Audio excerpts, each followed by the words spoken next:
자, 수필 희곡 시나리오입니다. 첫 번째 수필.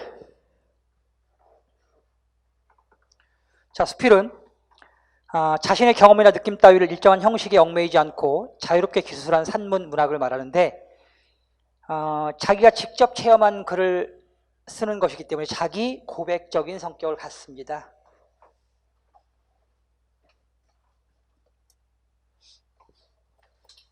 수필과 소설의 가장 큰 차이점이 뭐냐면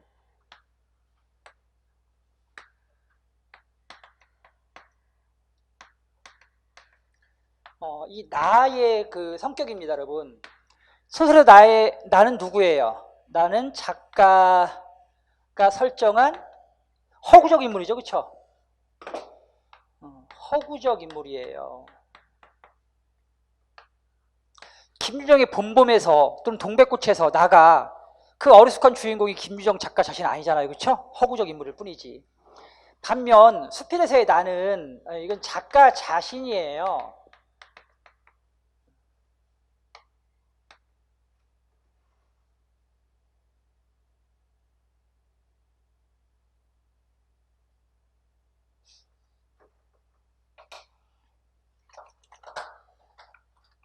예를 들면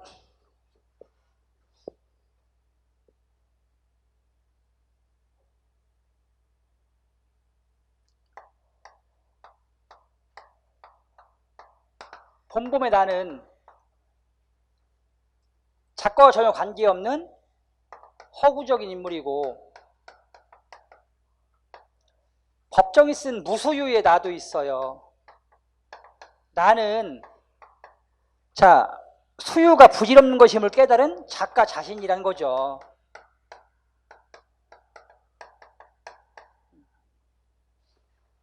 그래서 우리는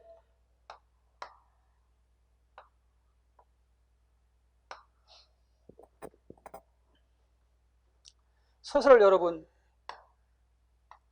허구적 갈래라고 하는 거고요. 수필은 이제 사실적 갈래가 되는 거죠.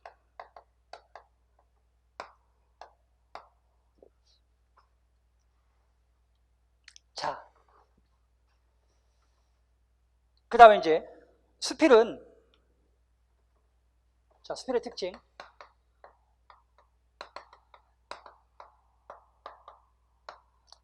무형식의 형식이라고 합니다, 여러분. 특별한 형식이 없어요.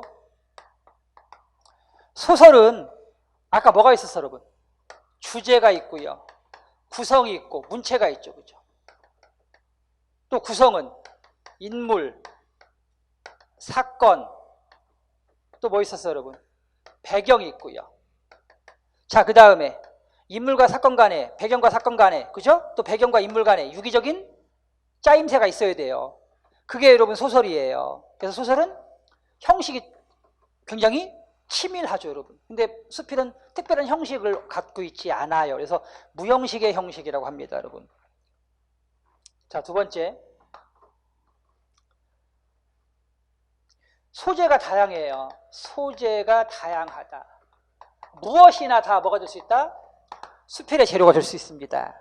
세 번째, 아까 얘기했잖아요, 여러분. 수필은 나가 누구라고? 작가 자신이라고. 그렇기 때문에 개성적이고 고백적인 글이죠. 주관적이라고 하겠죠, 그죠? 그래서 주관적 글이라고 해요, 여러분. 자, 그 다음. 수필도 문학이잖아요, 여러분. 그러니까 뭘 가지고 있어야 돼? 문학적인 어떤 그 아름다움, 그죠? 예, 문학으로서의 아름다움을 독자에게 줄 수 있어야 돼. 그걸 심미적이라고 그래. 형식은 없지만 문학이기 때문에 문학으로서의 아름다움을 독자에게 줄 수 있어야 심미적. 그 다음에 철학적인 글이다. 즉 작가의, 여기는 뭐가 들어가 있어요, 여러분? 수필에는 체험을 통해서 얻게 된 작가의 가치관. 예, 그래서 그걸 일종의 뭐라 그러면 나름의 철학이라고 볼 수가 있겠죠, 그렇죠? 작가의 가치관이 들어가 있기 때문에 철학적인 글이다. 또 문학으로서 심미적인 아름다움을 독자에게 줄 수 있는 글이어야 한다. 그 다음 다섯 번째, 자, 유머가 있어야 되고요. 위트. 그 다음에 삶에 대한 비판 정신 등이 수반되는 글입니다. 그 다음 소설에 비해서 형식이 짧으니까 간결하다. 간결한 산문 문학인 거고, 그 다음 형식이 여러분 정해져 있지 않다 보니까 뭐라 그래요? 비전문적인 글이다. 누구나 쓸 수 있는 비전문적인 글이 될 수 있겠습니다. 자, 다음 보시겠습니다. 자, 수필의 내용입니다. 내용은 일상생활, 자연, 사회현상 등 모든 것이 다 내용이 될 수 있습니다. 자, 김소은의 마음부자라는 수필을 읽어볼게요. 시내버스가 팔런하던 어느 겨울, V씨는 서울역 쪽으로 종로로 오는 버스를 탔다. 버스가는 그렇게 사람이 많지 않았으나 앉을 자리는 없었다. 가까운 자리에 앉았던 청년 하나가 일어서면서 여기 앉으세요 한다. 다음에 내리려나 보다 해서 V씨는 그 청년이 물려준 자리에 앉았다. 청년은 거기서 내렸다. V씨도 내렸다. 그러니까 청년은 바로 다음 정류장에 내리지 않으면서도 불구하고 일부러 자리를 이제 일어선 것입니다. 양보한 것이죠. 자, V씨는 우스개처럼 말을 건넸다. 내가 그렇게 노인으로 보였나요? 아니에요. 장갑 안 낀 손으로 철봉을 쥐고 선 것이 무척 차갑게 보였어요. 즉 여러분, 청년은 어떤 사람이에요? 자기가 자리를 양보한 것이 뭐 때문에 여러분? 상대방이 노인이어서가 아니에요. 왜 자리를 양보했어요, 여러분? 왜 양보했죠? 자, 버스 손잡이를 잡고 있는 손이, 장갑을 안 끼고 있는 손이 무척 차갑게 보였대요. 그러니까 별것 아니지만 이 청년은 적어도 타인에 대한 뭘 가지고 있어요, 여러분? 애정과, 그죠? 애정과 연민을 가지고 있는 청년이에요. 사람에 대한 애정과 연민을 가지고 있는 청년인 거죠.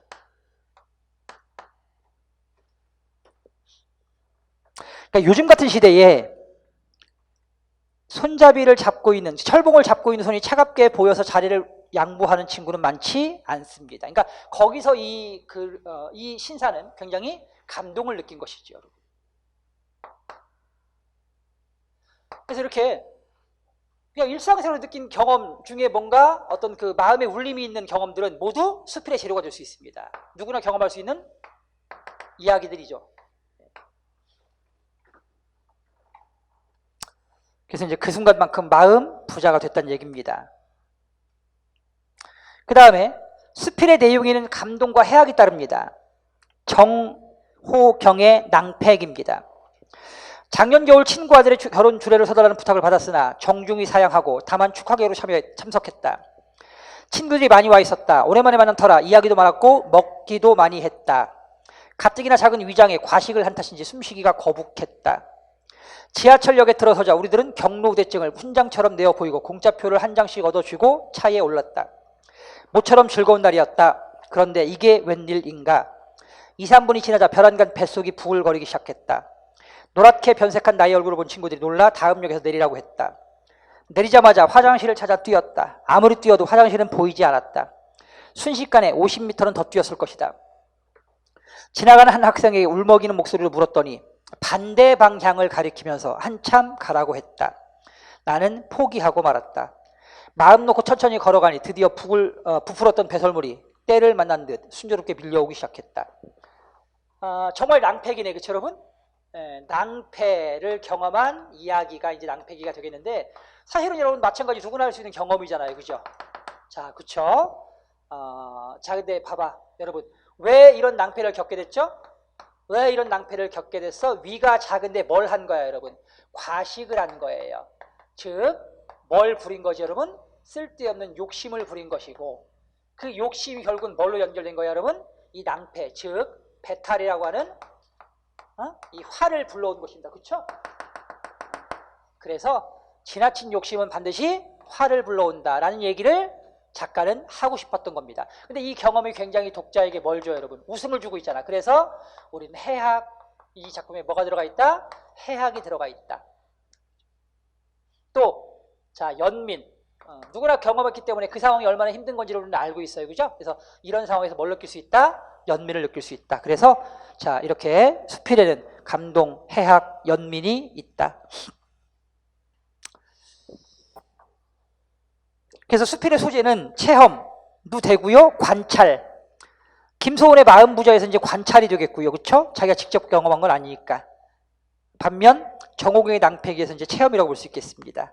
그 외에도 독서, 사고 등의 과정을 통해서도 수필의 소재는 만들어낼 수 있습니다. 다음 보시겠습니다. 수필의 갈래입니다. 수필은 비교적 가볍게 읽을 수 있는 수필이 있어요. 그걸 뭐라고 그래요, 여러분? 경수필. 그리고 이걸 뭐라고 그래? 자, 미셀러니. 그 다음에 중수필 있죠, 그쵸?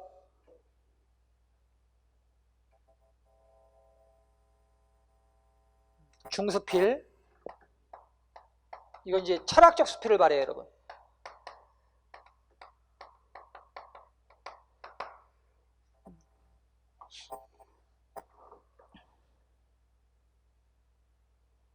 이걸 이제 에세이라고 하죠, 그렇죠? 중수필은 에세이, 철학적 수필, 경수필은 자 주관적, 주정적 수필, 미셀론이라고 합니다. 자, 그다음 이제 뭐 진술 방식에 따라서 교훈적 수필이 있고요, 희곡적 수필이 있습니다. 교훈을 목적으로 준 수필, 목적으로 쓴 수필을 이제 교훈적 수필이라고 할 수 있겠고요. 반면 희곡적 수필은 마치 한 편의 이야기를 보는 것 같은, 그러니까 마치 연극을 감상하는 것 같은 극적 느낌이 강한 수필을 희곡적 수필이라고 합니다. 개용목의 구두입니다. 내 구두 소리가 또그닥또그닥 좀 더 재어지자 이에 호응하여 또각또각 굽 높은 뒤축이 어찌할 바를 모르고 걸음과 싸우며 유난히도 몸을 이뤄내는 그 분주함이란 있는 마력은 다 내 보는 동작에 틀림없었다. 그리하여 한참 석양놀이 펴지기 시작하는 인적 드문 포도는 포장된 도로, 포도 위에서 또그닥또그닥 똑깍똑깍. 자, 여러분, 또그닥또그닥은 남자가 뒤쫓아가는 남자의 구두 발걸음입니다. 똑깍똑깍은 앞서가는 여자의 구두 발걸음 소리입니다. 이 두 음향의 속모르는 싸움은 자, 남자가 뒤에서 또그닥또그닥, 여자가 앞에서 똑깍똑깍, 또그닥또그닥, 똑깍똑깍, 또그닥또그닥, 똑깍똑깍, 이게 반복되는 거예요. 그렇지? 그죠? 그러면서 여자가 느꼈을 그 심리적 압박감, 이런 것들이 이 구두 소리를 통해서 독자에게 굉장히 극적 효과를 높여주면서 전달되고 있습니다. 나는 이 여자의 뒤를 거의 다 따랐던 것이다.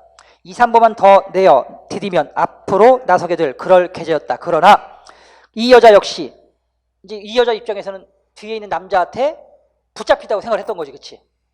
그죠? 이 여자는 있는 힘을 다하는 걸음이었다.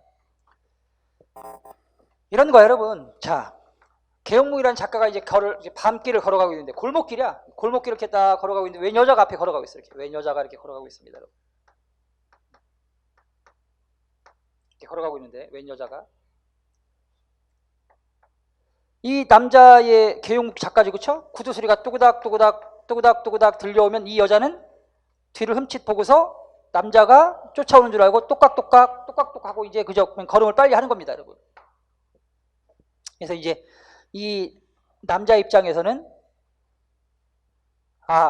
이 여자가 지금 자기를 좀 의심하고 있구나 라고 생각을 하고 더 빨리 쫓아가서 이 여자를 따라가야지 라고 생각한 거야, 그치?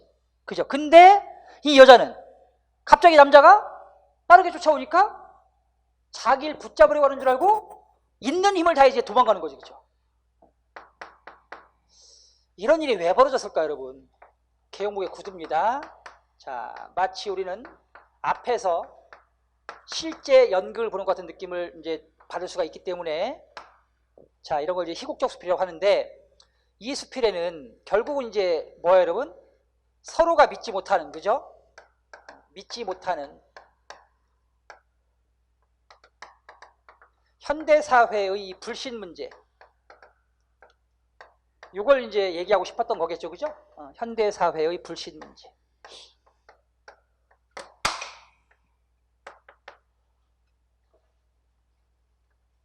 그걸 재밌게 극화시켜서 표현한 작품, 개용묵의 구두였습니다.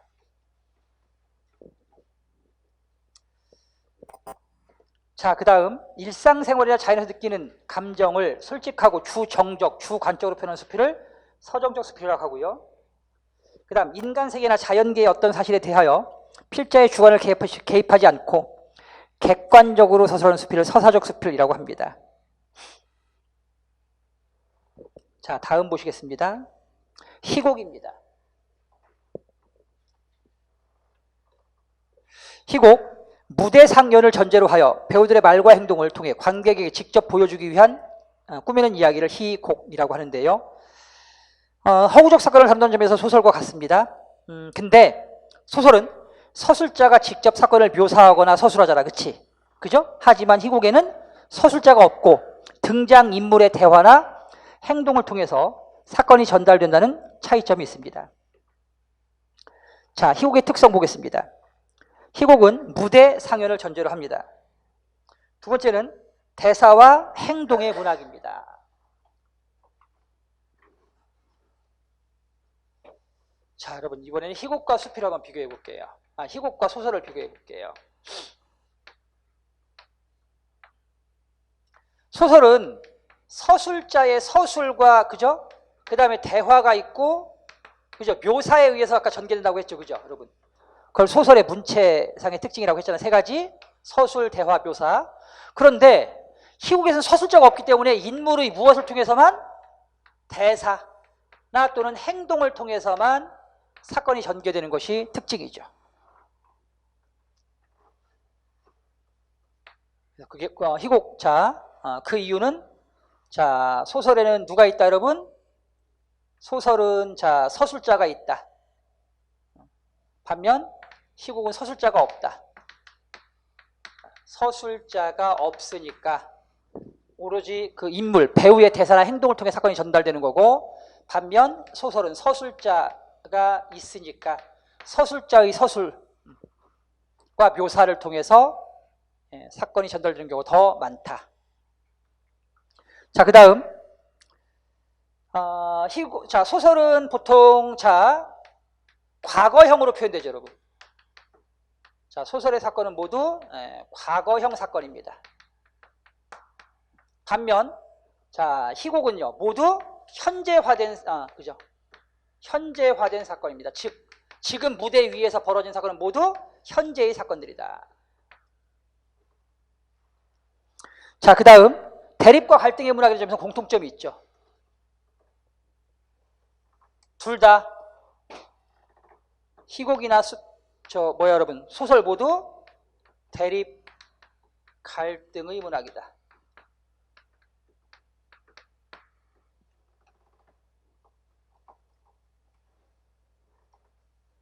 희곡과 소설이었습니다. 자, 그 다음에 희곡의 효용성과 약속인데요. 먼저 효용성 보시겠습니다. 희곡은 스토리에 재미를 준다. 그 다음 희곡은 연극적인 감수성을 충족시켜준다.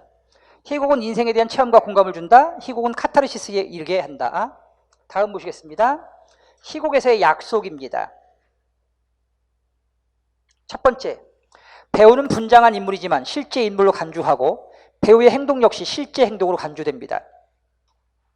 두 번째, 등장인물의 독백과 방백은 다른 등장인물들은 듣지 못한다고 여깁니다. 이걸 여러분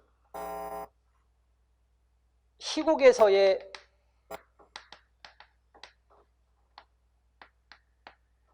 컨벤션이라고 하기도 하고요. 관습이라고 하기도 합니다. 여러분. 희곡에서의 컨벤션, 관습. 자, 소설은 봐봐. 서술자가 있기 때문에 뭐가 필요 없어요, 여러분? 이런 컨벤션, 관습이 필요 없어요. 예컨대 철수는 영희가 듣지 못하게 속으로 욕을 해주었다. 이 나쁜 새끼. 이렇게 할 수 있잖아, 그렇죠, 여러분? 이거 누가 얘기해 주는 거지? 이거 누가 얘기해 주는 거야, 여러분? 서술자가 얘기해 주는 거잖아. 이게 가능하잖아. 그치? 희곡은 서술자가 없다고. 이걸 못해. 이거를. 그럼 어떻게 해야 돼, 여러분? 어떻게 해야 돼? 희곡에서는 컨벤션, 관습을 두는 거야. 즉, 상대 배우는 듣지 못하는 것으로 약속을 하고 실제 뭐 하는 거야, 여러분? 실제 이 나쁜 새끼라고 영희니까 나쁜 새끼라고 하면 안 되겠다. 그쵸? 영수, 그쵸? 영수가, 자, 실제 듣지 못하는 것으로 간주하고 이 나쁜 새끼라고 대사를 여러분 직접 말로 한단 말입니다. 이 대사는 누구만 들어? 독자만 듣고 영수는 듣지 못하는 거지. 그게 소설이 아닌 희곡이기 때문에 두어야 되는 일종의 관습, 컨벤션이라고 하는 거야. 알겠습니까, 여러분?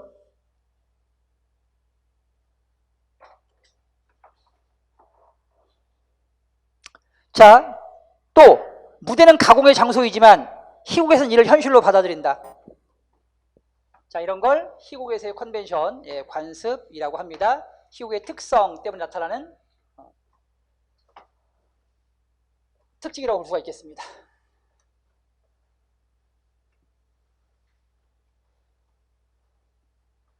자, 다음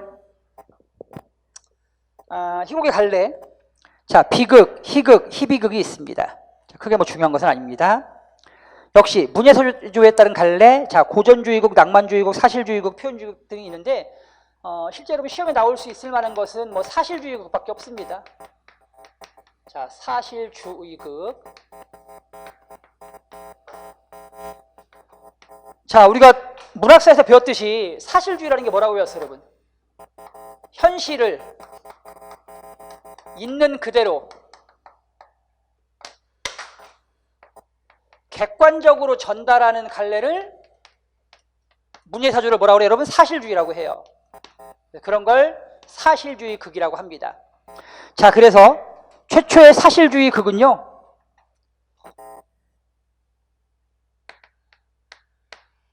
최초의 사실주의 극 김우진의 산돼지입니다. 김우진의 산돼지라는 희곡이 우리나라 최초의 사실주의 극이고요. 자, 그 다음에 대표적인 사실주의 극은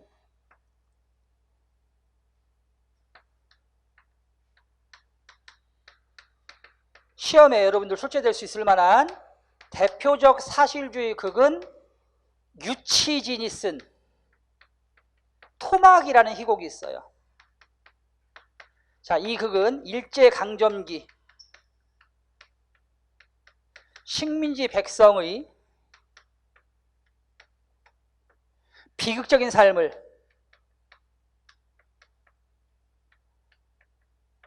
고발한 대표적인 사실주의 극입니다. 유치진의 토막.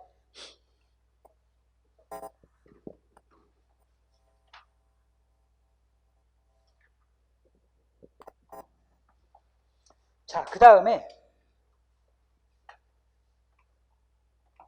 참고로 하나만 더 설명드릴게요, 여러분.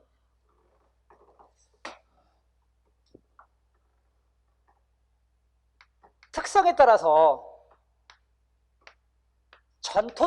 전통극이 있고, 여러분, 부조리극이 있어요.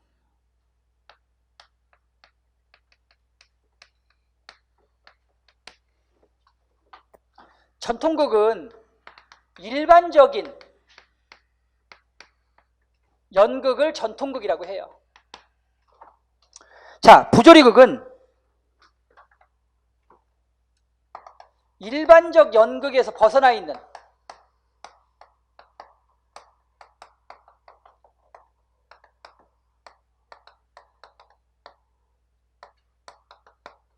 극을 자, 부조리극이라고 합니다.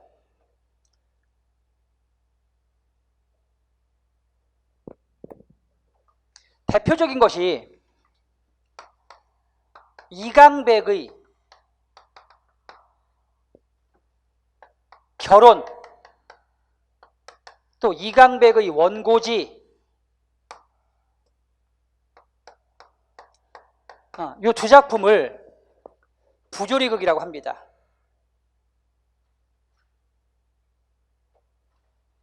이강백의 결혼, 이강백의 원고지, 부조리극. 자, 이 결혼이라는 극을 보면, 희곡을 보면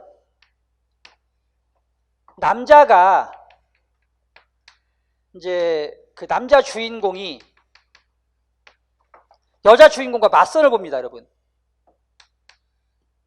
여주인공과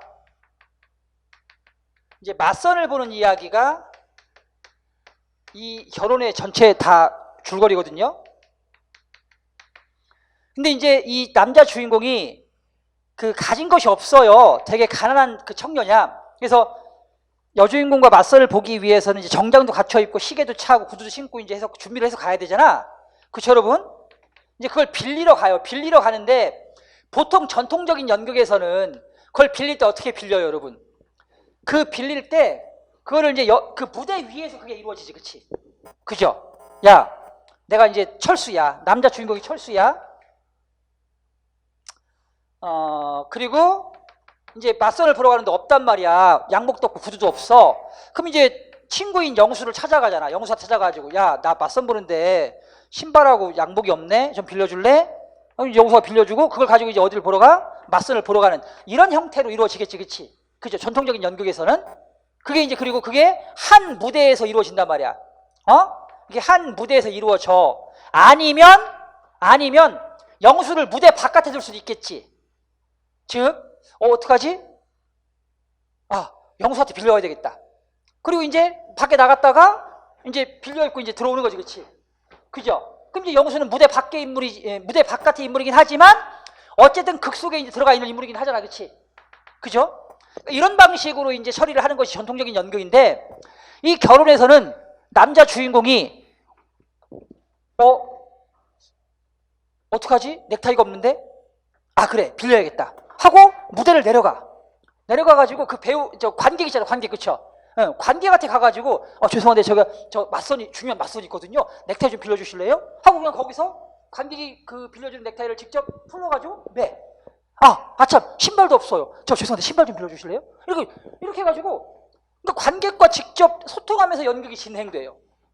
그럼 일반적인 극에서 나타나는 그 양식은 아니잖아, 그치? 그죠? 그러니까 전통적인 연극, 일반적인 연극에서 벗어나 있다. 그래서 뭐라고 그래요, 여러분? 그런 걸 뭐라고 한다고? 부조리극이라고 해요. 부조리극. 자, 그 다음에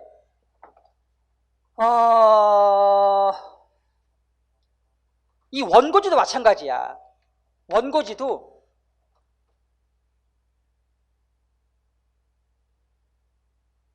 원고지는 교수인 아버지가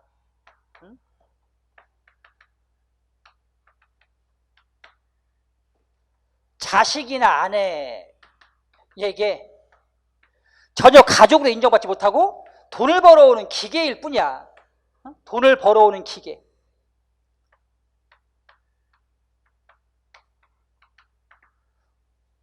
그래서 이제 자식이나 아내는 이 남편을 뭘로만 봐? 그죠? 돈으로만 보는 거죠. 그게 이제 원고지야. 그래서 이 교수가 입고 있는 옷이 양복이 원고지로 된 양복이야. 원고지로 된 양복. 근데 이제 이 작품에서는 배경이 남편과 아내가 있는 공간, 응접실. 그 다음에 두 자녀가 있는 공간, 자녀방. 이렇게 이게 이제 두 배경이거든요. 그러면 일반적인 연극에서는 여러분 어떻게 공연되죠? 일반적인 연극에서는 두 부부가 중심이 될 때는 이제 응접실이 배경이면 응접실을 꾸며놔요, 이렇게. 그죠? 응접실 테이블 갖다 놓고 두 부부 앉아 있고 소파 있고 이렇게. 그 다음에 이제 만약 장면이 바뀌잖아요. 그럼 여러분 어떻게 돼요? 장면이 바뀌면 어떻게 돼요? 암전 처리하고, 그쵸? 네, 그 다음에 이제 배경 다시 바꾸고 이제 뭘로 세팅을 바꿔? 자녀방으로 세팅을 바꾸는 겁니다, 그쵸? 그리고 이제 자녀들이 등장을 하겠죠, 이렇게. 근데 이 원고지는 어떤 형식이냐면 한 공간에 다 있어. 자녀방도 있고 응접실도 같은 공간에 다 있어. 같은 무대 위에 다 있어요. 자, 그리고 응접실에 두 부부가 대화를 나누는 응접실 때는 여기다만 조명을 켜줘. 여기는 조명을 꺼주고. 그러니까 한 무대에 같이 있는 거야. 여기는 응접실, 여기는 자녀방, 이렇게. 그리고 여기만 조명, 그죠? 여기는 암전. 그 다음에 이제 배경이 바뀌면 여기 암전 시켜주고 여기 조명 켜주고 한 무대에 같이 있는 거야. 그냥 같이. 이것도 일반적인 연극의 범주에서 벗어나 있거든요. 이런 형식 자체가. 그런 걸 이제 부조리극이라고 해요. 여러분. 알겠어요? 예, 그래서 이렇게 부조리극이라는 것도 있다라는 거 알아두시면 되고요. 그다음에 사실주의극, 부조리극 이거 중요하니까 꼭 기억해 두시기 바랍니다. 자, 다음 이제 희곡의 구성입니다. 희곡도 마찬가지로 소설과 성격이 같습니다. 그래서 이제 구성 단계가 있죠, 그죠? 구성 단계. 예, 그래서 발단, 상승, 절정, 하강, 대단원의 5단 구성을 취하는 게 일반적입니다. 거기 함세덕의 동승이라는 그 희곡이 있어요. 함세덕의 동승. 동은 아이동자고 승은 승려 승자에서 어린 승려가 이제 주인공입니다, 여러분. 이 동승의 내용은 자, 어린 승려의 어머니가 계셨어요. 근데 어머니가 원래 비구니, 그러니까 여승이었죠. 여승이었고 이 절에는 이제 주지 스님이 계셨어요. 근데 어머니가 사냥꾼과 만나서 사랑을 하게 됩니다, 여러분. 그러니까 불법, 즉 불계를 깨트린 거죠. 그리고 파괴를 해요. 그래서 이제 파괴를 하고 계율을 이제 깨트리고 결국은 이제 사냥꾼을 따라서 이제 그 속세로 환속을 하죠. 환속. 사랑을 쫓아서 환속을 한 거예요. 누구만 남겨두고 이 아이 어린 승려만 남겨두고 가버린 거예요. 그러니까 주지는 이 주지 스님은 그래서 이 그 어머니를 찾고 싶어하는 어린 승려와 그건 이제 인간의 본능이잖아, 그렇죠? 어머니에 대한 그죠? 어머니에 대한 그리움을 가지고 있는 이 승려 어린 승려와 그 다음에 네 어미는 파괴, 즉 부처님의 어떤 가르침을 어긴 사악한 여자다.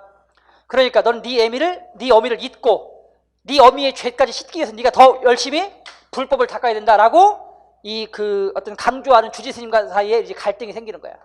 어머니에 대한 그리움과 불법을 강요하는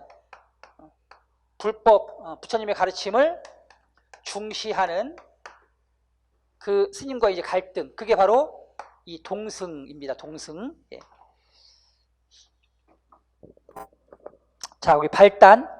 여승이던 생모가 사냥꾼을 만나 파괴하고 아들 도념을 두고 떠나버린 뒤 동승이 된 도념이 어머니를 애타게 찾습니다. 이건 인간의 본능적 욕구입니다. 아들을 잃은 미망인이 절에 와 제를 올리다가 도념에게 마음이 끌려 양자로 삼으려 합니다. 자, 도념을 양자로 삼으려는 미망인과 도념을 타락한 속세로 보내지 않으려는 주지 사이의 갈등이 깊어집니다. 미망인이 이제 어머니에 대한 그리움을 대신 푸는 존재가 미망인이에요. 그러니까 도념은 어머니에 대한 그리움을 갖고 있었는데, 자, 아들을 잃은 미망인이 절에 찾아와서 이제 도념에게 어떤 아들에 대한 정을 느끼고, 도념은 미망인에게서 이제 어머니에 대한 정을 느낀 겁니다. 그래서 이제 미망인이 도념을 뭘로? 양자로 이제 삼으려고 하는 거야. 그때 이제 주지는 이제 안 된다고 이제 하는 거지, 그렇지? 그래서 갈등이 깊어집니다. 근데 이 미망인에게 그 어머니에게 주지 못했던 그 사랑, 어떤 이런 것들을 좀 이렇게 이제 주고 싶어가지고 털목도리, 토끼를 잡아가지고 털목도리를 만들어서 미망인에게 주려고 했다가 그게 나중에 이제 발각됩니다. 근데 여러분, 토끼를 죽였다는 것은 사실은 승려가 해서는 안 될 일이거든요. 그렇죠? 굉장히 큰 죄를 진 거지. 그래서 그게 발각돼가지고 결국은 입양이 좌절됩니다. 그래서 입양 교육이 무산되어 서울행이 좌절되자 도념이 결국은 이제 어머니를 찾아 무작정 절을 떠납니다.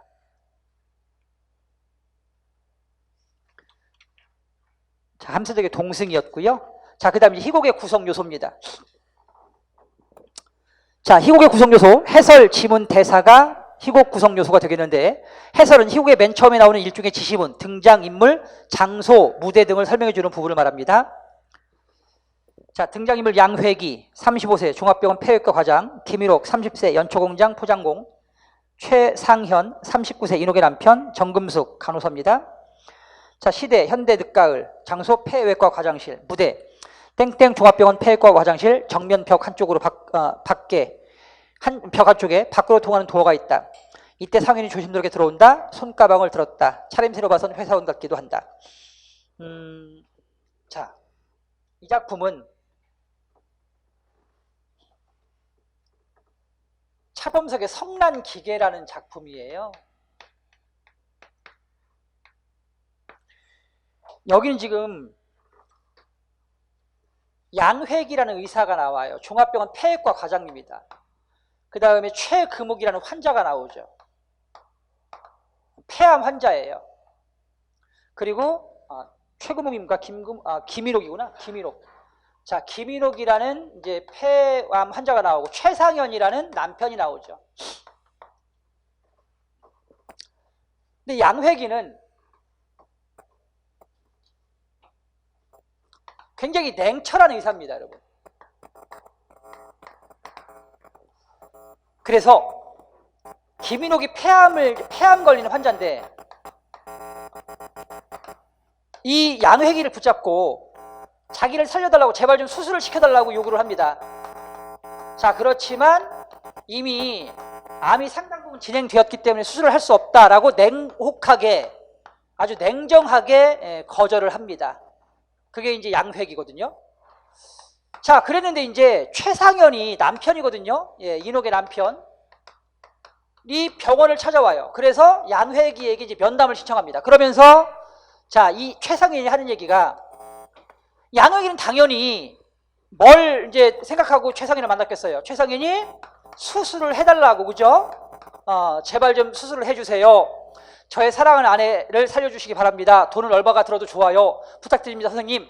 이렇게 할 것이라고 생각을 했는데, 근데 이제 최상현이 수술을 해주지 마세요 하고, 자, 수술을 해주지 마세요 말라라고 요청을 합니다, 여러분. 그게 왜 그러냐고 했더니 뭐 때문에? 돈 때문에. 즉 수술비로 돈을 다 써버리면 자기하고 자기 아들들은 어떻게 사냐? 그러니까 자, 수술을 해주지 말라고 이렇게 비인간적인 요구를 하는 거죠. 그게 남편이에요. 근데 이런 비인간적인 요구를 누가? 양회기가 듣자 양회기는 거기서 분노하게 됩니다. 그래서 성난기계라는 제목을 보면 기계는 사실은 뭐야, 여러분? 이 최상현의 비인간적 요구를 듣기 전 냉철한 의사 누구? 냉철한 의사 양회기의 모습을 상징하는 거고요. 근데 자, 최상현의 남편의 비인간적 요구를 듣고 난 이후에 분노를 느끼는 그 양회기는 이제 뭐가 되는 거예요, 여러분? 바로 성난, 그죠? 화가 난 기계가 되는 거죠. 알겠습니까, 여러분? 그 제목이 성난기계야.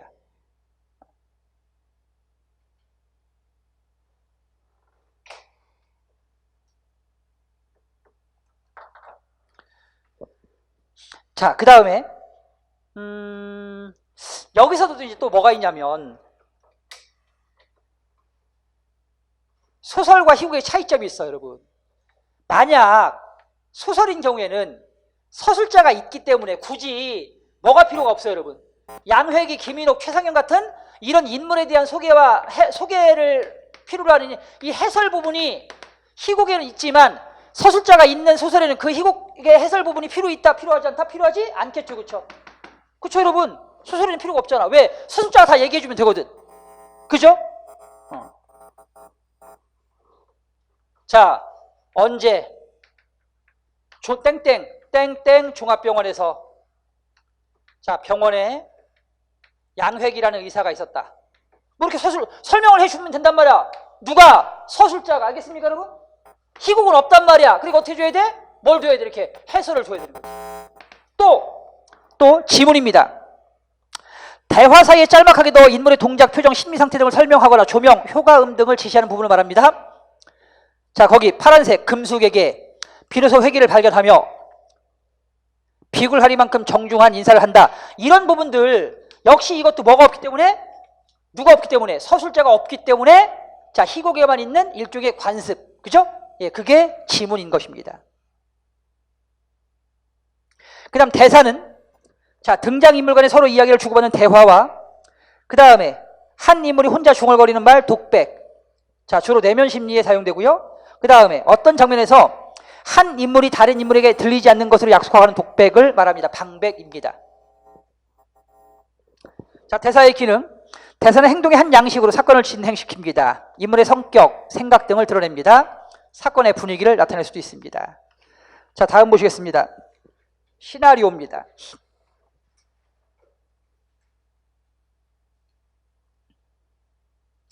영화 촬영을 목적으로 한 글을 말합니다. 영화의 각본, 영화의 장면 순서, 배우의 대사와 동작 등을 적은 대본을 말합니다. 자, 시나리오의 특징. 화면에 의하여 표현되므로 촬영을 고려해야 하고 특수한 시나리오 용어가 사용되는 것이 특징입니다. 그 다음, 자, 희곡은 시간적, 공간적 배경이 굉장히 큰 반면 시나리오는 자, 시간적, 공간적 제약을 거의 받지 않습니다. 역시 등장인물 수의 제한도 없습니다. 자, 희곡과 마찬가지로 직접적인 심리 묘사가 불가능합니다. 자, 희곡과 달리 시나리오는 영화로 촬영되기 때문에 각종 시나리오 용어들이 사용됩니다. 첫 번째, 신넘버, 장면 번호라고 합니다. 신넘버, 장면 번호. 이건 왜 필요합니까, 여러분? 자, 여러분, 영화로 이제 촬영을 하다 보면 그 어떤 계절적 특성 때문에 또는 뭐 날씨적 특성 때문에 장면이 바뀌어야 될 경우가 있어요. 그러니까 분명히 예를 들면 비 오는 장면이 있거든, 그렇지? 영화에서는 비 오는 장면이 있단 말이야. 근데 영화에서 실제 영화상에서는 비 오는 장면이 뭐 영화 중반부에 필요해, 그죠? 근데 때마침 오늘 비가 굉장히 많이 와. 그럼 사실은 뭐야? 그 장면을 먼저 찍을 수 있겠지, 그렇지? 그죠? 근데 이제 그거에 대한 어떤 편집 과정에서 뭐가 필요해? 순서에 대한 재배열이 필요하잖아, 그죠? 그래서 만드는 것이 바로 뭐라고 그러면 신넘버, 장면 번호가 되는 겁니다. 자, 그 다음 내레이션 해설이고요. 페이드인, FI, 자, 페이드인입니다. 차츰차츰 밝아짐. 주로 언제 쓰는 거야, 페이드인? 차츰 밝아짐 언제 쓰는 거야? 처음 시작할 때. 그죠? 처음 시작할 때 어두운 상태에서 점점 밝아지면서 이제 장면이 보이는 거죠. 반대로 마지막 장면이 끝날 때, 그죠? 끝날 때는 페이드 아웃, 차츰 어두워지면서 장면이 끝납니다. 오버랩, 화면 겹침 기법입니다. 주로 장면 회상에 사용됩니다. 자, 그 다음 CU, 클로즈업, 화면 확대입니다.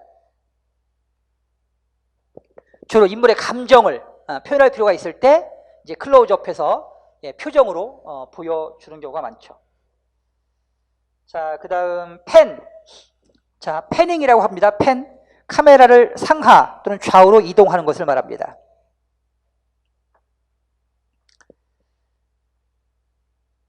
쭉 내려와서 자, M은 효과 음악이고요. E는 이펙트, 효과음입니다. 주로 화면 밖에 있는 음향이나 대사를 나타낼 때 씁니다. 22번 NG, 노구세 약자인데요. 잘못 촬영된 필름을 말합니다. 그 다음 시나리오의 갈래. 처음부터 영화 제작을 목적으로 창작된 시나리오를 창작 시나리오라고 하고요. 그 다음 기존에 있던 소설, 희곡, 요즘 이제 만화를 많이 이용하기도 합니다. 어떤 원작을 그 시나리오로 각색한 것을 각색 시나리오라고 합니다. 또한 영화화를 목적으로 하지 않고 순전히 읽을 목적으로 창작된 시나리오도 있습니다. 이런 걸 레제 시나리오라고 합니다.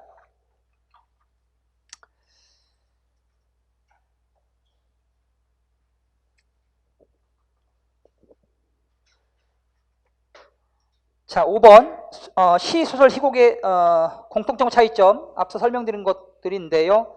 한번 봐두시고요. 자, 희곡과 시나리오의 차이점도 알아두시기 바랍니다. 자, 그 다음 수필, 희곡, 시나리오 감상의 실제입니다. 개용국의 구두, 아까 설명드렸습니다. 자, 다음 보시겠습니다. 피천득의 수필입니다.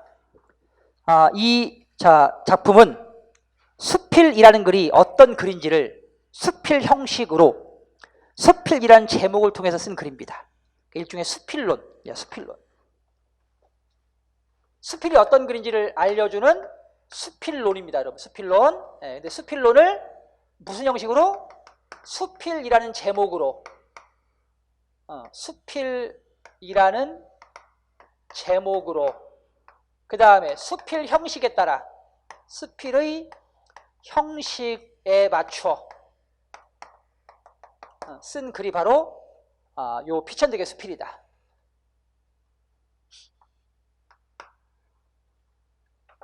그러니까 아까 얘기했던 거 있잖아요, 여러분. 수필의 특징. 수필의 특징 있잖아. 뭐야, 여러분? 자, 1. 뭐라고? 무형식의 형식이다. 2. 소재가 다양하다. 3. 뭐 유머, 위트, 비판 정신이 있다. 뭐 4. 5. 이게 여러분 수필론이잖아, 그치? 이 수필론을 이렇게 설명하지 않고 아예 그냥 수필로 써버렸다고. 알겠습니까? 그게 피천득의 수필인데, 자, 같이 읽어볼게요. 수필은 청자 연적이다. 수필은 난이요, 학이요, 청초하고 몸매시 날렵한 여인이다. 자, 수필은 그 여인이 걸어가는 숲속으로 난 평탄하고 고요한 길이다. 수필의 특성을 자, 비유적 표현을 이용해서 설명하고 있습니다. 그러니까 청자 연적이 갖고 있는 특징이 뭐야, 여러분? 청자로 만든 연적은 고결하면서도 우아한 멋을 지니고 있어요. 그러니까 수필은 희곡이나 자, 뭐처럼 여러분 소설처럼 재밌고 뭐 역동적이고 또 화려하진 않아요, 그렇죠? 하지만 청자 연적처럼 어떤 맛이 있다고? 고결하고 우아한 멋이 있습니다. 그 다음 수필은 청초한 글입니다. 그러니까 예를 들면 소설이 뭐 원숙한 여인의 아름다움을 상징하는 글이라고 한다면 수필은 그러니까 청초한 여인 같은 글이다.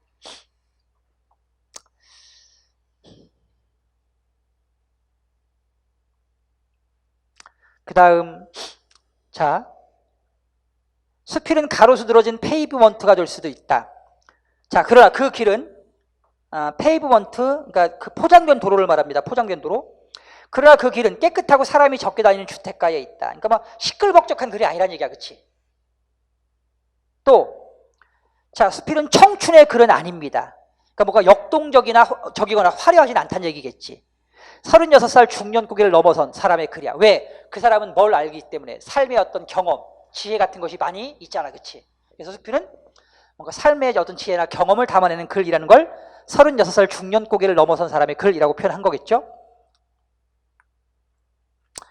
자, 수필은 심오한 지성을 내포한 문학이 아니요, 그저 수필가가 쓴 단순한 글이다. 수필은 흥미를 주지만은 읽는 사람을 뭔가 이렇게 짜릿한 어떤 흥분을 주지는 않습니다. 수필은 마음의 산책과 같은 글입니다. 수필에는 인생의 향취와 여운이 숨어 있습니다. 자, 피천득의 수필이었습니다.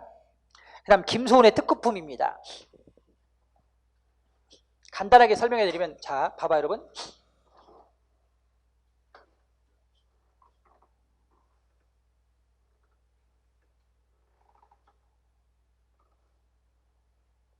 일급품 바둑판이 있어요. 그 위에 특급품 바둑판이 있습니다. 네, 가격은 한 1.5배 정도 됩니다. 근데 자, 1급품 바둑판도 비자나무로 만들어요. 특급품 바둑판도 비자나무로 만들죠.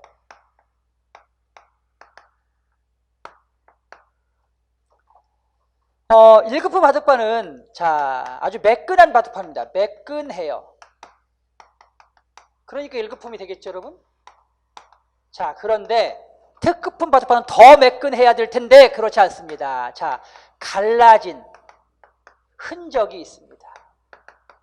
그러면 오히려 뭐가 된다, 여러분? 특급품 바둑판으로 1.5배로 가격이 뜹니다. 그 이유가 뭘까 찾아봤습니다. 그랬더니 자, 여러분, 비자나무는요 탄력성을 갖고 있는 나무입니다. 탄력성. 즉 나무 그 재질이 탄력성이 높은 비자나무를 쓰잖아요. 그럼 이제 바둑을 둘 때 이렇게 바둑 돌을 이렇게 내려놓잖아. 그럼 딱 하고 이렇게 돌을 내려놓는 순간 이 그 충격이 그냥 이 어깨로 그대로 연결이 돼요. 그래서 바둑이 여러분 짧게는 뭐 3시간 4시간, 길게는 뭐 한나절 동안 두기도 합니다. 그렇죠? 대국이 길어지면 다음날까지 연장해서 주기도 해요. 그래서 한 번 두고 나면 어깨가 굉장히 막 아프다고 합니다. 근데 다행스럽게 어떤 바둑판은 비자나무 바둑판은 탄력성이 높아서 이 바둑돌을 내려놓잖아요. 그럼 내려놓으면 이 충격을 바둑판이 먹어버리는 거야. 탄력성이 좋으니까. 나중에 비자나무 바둑판으로 바둑을 두고 나잖아. 바둑판에 바둑돌이 놓여진 이렇게 흔적이 있어요. 이렇게 돌이 이렇게 놓여지면 이 바둑판 표면이 들어가 이렇게 눌러져. 눌러진 흔적이 있어요. 그 눌러진 흔적만큼 다 뭐예요, 여러분? 이 어깨에 미칠 충격을 바둑판이 대신 이제 받아들인 거지. 그래서 이제 비자나무 바둑판은 좋은 바둑판이야. 비싸. 자, 근데 매끈한 바둑판보다 갈라진 흔적 있는 바둑판이 더 비싸요, 여러분. 왜 그래? 봐봐. 나무가 갈라졌다가 이 갈라진 게 아주 크면 그거 이제 못 쓰는 나무야. 근데 갈라진 게 너무 크지 않아서 붙을 수 있는 가능성이 있잖아? 그러면은 이거를 헝겊으로 이렇게 묶어놓는다고. 그럼 나무가 가지고 있는 유연성, 본래의 그 유연성과 탄력성이 좋잖아? 그럼 지가 스스로 붙어버려, 이렇게. 우리 피부도 마찬가지잖아. 여러분, 이렇게 피부가 이렇게 다쳤을 때, 이걸 우리가 꼬매지 않아도, 이렇게 밴드를 이렇게 묶어놓잖아요? 그럼 나중에 붙어요, 그쵸? 왜? 피부가 뭘 가지고 있으니까. 자체 복원력이 있으니까 붙는다고. 탄력성이 있으니까 붙어요, 여러분. 그러면은, 이 갈라진 흔적이 있다는 얘기는, 나무가 갈라졌다가 스스로의 뭘 가지고 자신이 갖고 있는 유연성과 탄력성을 가지고 자기 몸을 스스로 붙인 거야. 그렇죠, 여러분? 그럼 그만큼 뭐가 높다는 거야? 뭐가 더 우수하다는 얘기야? 이 갈라진 흔적이 있다는 얘기는 사실은 일종의 뭘 알려주는, 여러분, 훈장이야. 뭘 알려주는 징표야. 흔적은, 갈라진 흔적은 그만큼 탄력성이 높다는 걸 알려주는 징표고 훈장인 거야. 그죠, 여러분? 그러니까 이게 있으면 더 가격이 더 올라가는 거지. 그렇죠? 그게 특급품 바둑판입니다. 자, 그런데 여기까지만 썼으면 그냥, 자, 우리가 흔히 읽을 수 있는 좋은 생각에 들어가는 재미난 글이야. 아, 신기하네. 갈라진 흔적이 있으면 특급품 바둑판이라네. 그래, 그냥 새로운 정보를 주는 좋은 생각쯤에 들어가는 글이라고. 근데 작가는 이걸, 자, 여러분, 삶으로 연결시킵니다. 인간 삶으로 연결시켜. 즉, 비자나무 매끈한 바둑판. 자, 여러분, 매끈한 바둑판은 상처 없는 인생입니다. 상처 없는 인생. 자, 이런 인생을 뭐라고 그래요? 우리는 1급 인생이라고 할 수 있겠죠. 잘 산 인생입니다, 여러분. 상처 없이 살았으니까. 그렇죠? 자, 그런데 갈라졌습니다, 여러분. 자, 이런 인생은 뭐예요? 상처가 있으나 그 상처를 뭐 한 거예요, 여러분? 극복한 거지. 그렇죠? 상처를 극복한 인생입니다. 이 인생은 어쩌면 상처 없이 산 인생보다 더 가치 있는 인생이 될 수 있겠죠. 그렇죠? 왜? 자신에게 닥친 상처를 스스로 극복했으니까. 그래서 이런 인생은 무슨 인생이 되는 거예요, 여러분? 특급 인생이 되는 겁니다. 알겠습니까? 작가는 살다 보면 누구나 실수 또는 상처는 있을 수 있다. 다만 그것에서 멈추거나 또는 좌절하지 않고 그것을 이겨내고 더 나은 인생으로 발전시켰다고 한다면 그 인생이 더욱더 가치 있는 인생으로 인생이라는 메시지를 독자에게 주고 싶었던 것이지요, 여러분. 즉, 이렇게 수필은 일상의 경험을 그걸 무엇으로 연결시킨다, 여러분? 인생의 의미로 연결시킬 때 우린 그런 걸, 자, 수필의 특징이라고 하는 거죠, 여러분. 단순히 어떤 하나의 체험에서 머무르지 않고 그걸 여러분 삶의 교훈으로 고양시켰죠, 그렇죠? 교훈으로 고양시킬 때 그게 진정한 수필의 어떤 의도, 가치라고 볼 수가 있을 것입니다. 알겠어요, 여러분?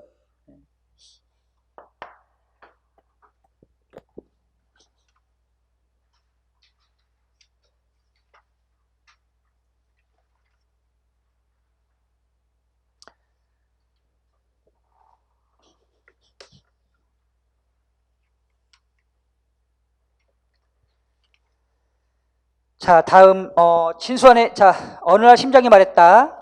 어느 날 심장이 말했다. 자, 이건 이제 이건 시나리오입니다, 여러분.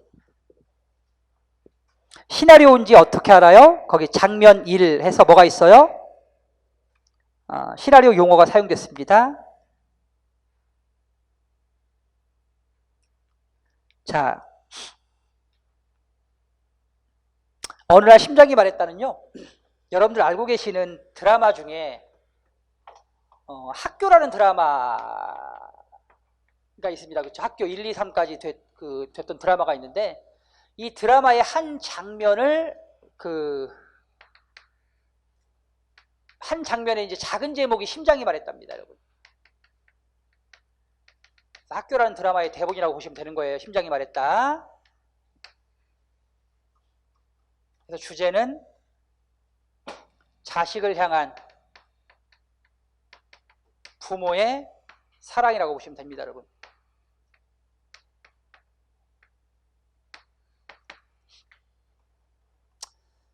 최근에는요, 그 시나리오가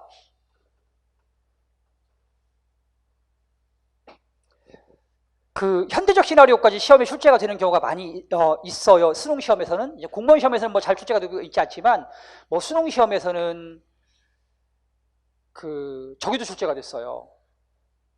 박중훈이 나왔던 영화 뭐가 있죠, 여러분? 박중훈, 안성기 나왔던 강원도 그 영월 배경으로 한 작품이 있었잖아. 뭐였죠, 여러분? 라디오스타, 그쵸? 라디오스타. 이것도 여러분 수능 시험에 출제가 된 적이 있었고, 자, 그 다음에 또,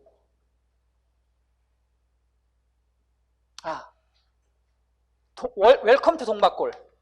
네, 웰컴 투 동막골도, 자, 수능 시험에 출제가 된 적이 있었고요. 그러니까 비교적 최근 영화라고 볼 수가 있겠죠. 그래서 충분히 이제 공무원 시험에서 출제가 될 수 있는 부분들이다. 그래서 가끔씩 이렇게 영화를 보는 것도 필요해요, 여러분. 공부라고 생각하시고 마음이 좀 여유를 찾는 하나의 방편으로 영화를 보는 것도 좋은 방법이 될 수 있습니다.